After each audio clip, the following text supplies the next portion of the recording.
It took nearly 3 hours, but the Toronto Raptors get their first win of the season. They knock off the Philadelphia 76ers 115-107.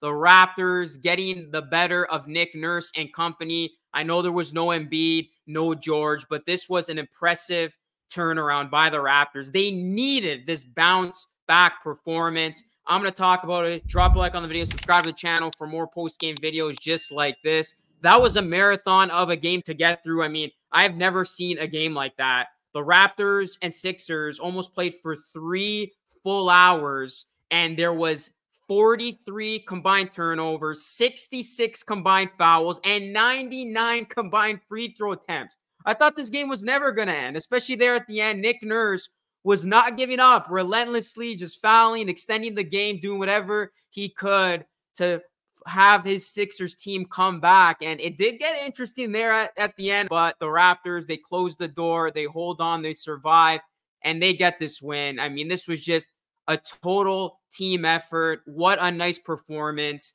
The defense was excellent. The effort was night and day compared to their first game. Scotty Barnes was much more aggressive, much more composed. He answered the call. The rookies delivered. The bench was huge.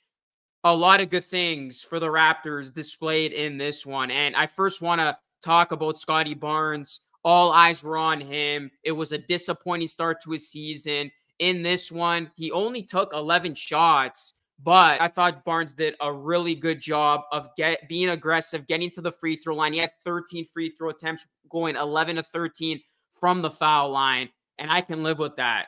I mean, he was very efficient, and even though he took 11 shots, he made a big impact in this one, finishing with the 27 points. He had 4 assists, 5 rebounds, 2 steals. The other positive takeaway is just the Raptors' defensive effort was awesome. You know, Maxey struggling from the field. Davion Mitchell, I thought, did a wonderful job stepping in as the starting point guard with Emmanuel quickly not playing in this one.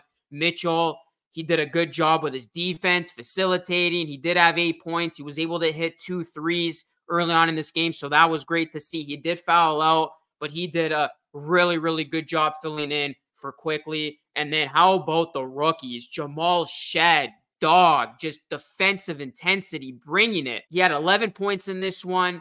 Yeah, he had 7 turnovers, but you can kind of live with that, you know, as he's trying to learn on the fly here, given a big opportunity in this one, going up against still a good 76ers team, even though they were without Embiid and George. You know, getting some big minutes, 25 minutes in this one. He did have 5 assists, 2 rebounds.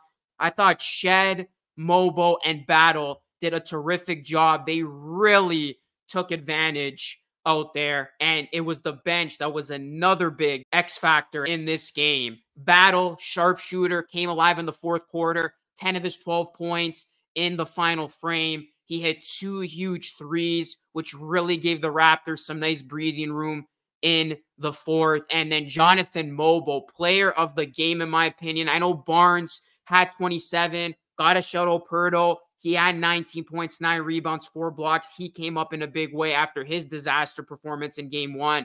But for me, the game ball goes to Jonathan Mogbo. I thought he set the tone early. His play really resonated, and it elevated the Raptors, especially, you know, bringing that high energy from off the bench, giving the Raptors something that they can lean on. And then that just stemmed to an overall positive bench production for this team. Mogbo, 12 points, 9 rebounds, 5 assists, 2 steals, 3 blocks, guys. He was a plus 21, a game high plus 21. His impact was phenomenal, flirting with a 5 game in his second regular season game of his career. That is truly impressive. So I thought Mogbo made the most out of his opportunity, and the bench really did a great job outscoring the Sixers bench.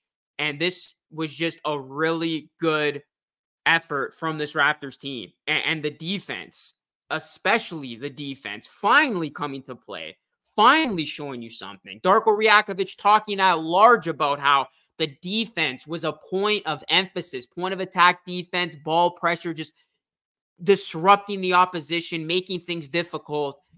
All that went out the window in game 1. But in this game, The 76ers shot 38% from the field, 31% from three, and then they weren't doing themselves any favors at the free throw line, 75%. So I thought the Raptors did a very good job just making things hard for the 76ers on every possession. And the Raptors able to win this game, guys, despite turning the ball over 27 times. So it was definitely not a pretty full 48-minute type of performance. I mean, things did unravel at times, especially when the 76ers, I guess you could call it a fake comeback by them, because they did make it interesting, but you always felt like, okay, like the Raptors aren't going to blow this. It's still kind of, a comfortable lead.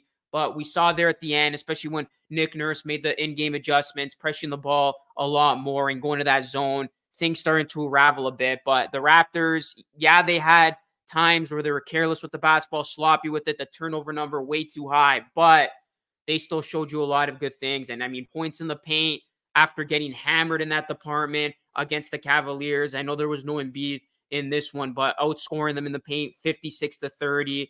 And the Raptors actually had a 19-point lead at one point. So out rebounding the Sixers 54-28. So they took advantage. The Raptors took advantage of the Sixers not having Embiid, not having Paul George, and, Oubre scored 28, Maxey scored 24, but they were not efficient. Oubre, 9-17, Maxey, 6-23, Drummond only had 9 rebounds. We thought he was going to dominate a matchup like this, but I thought Jakob Poeltl, again, did a really good job in this game.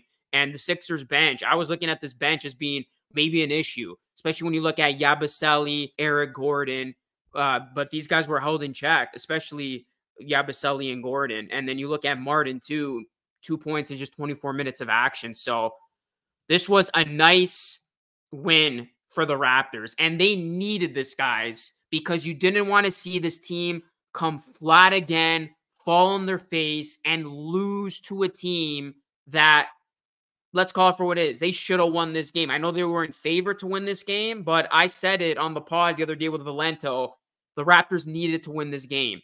You go up against the 76ers team. They're in your building. They're without their 2 top players. You still got Scotty Barnes. I know they were missing a ton of rotation pieces, but Scotty Barnes made it work. I mean, there were lineups that at one point were not pretty, especially when Barnes and Dick weren't out there.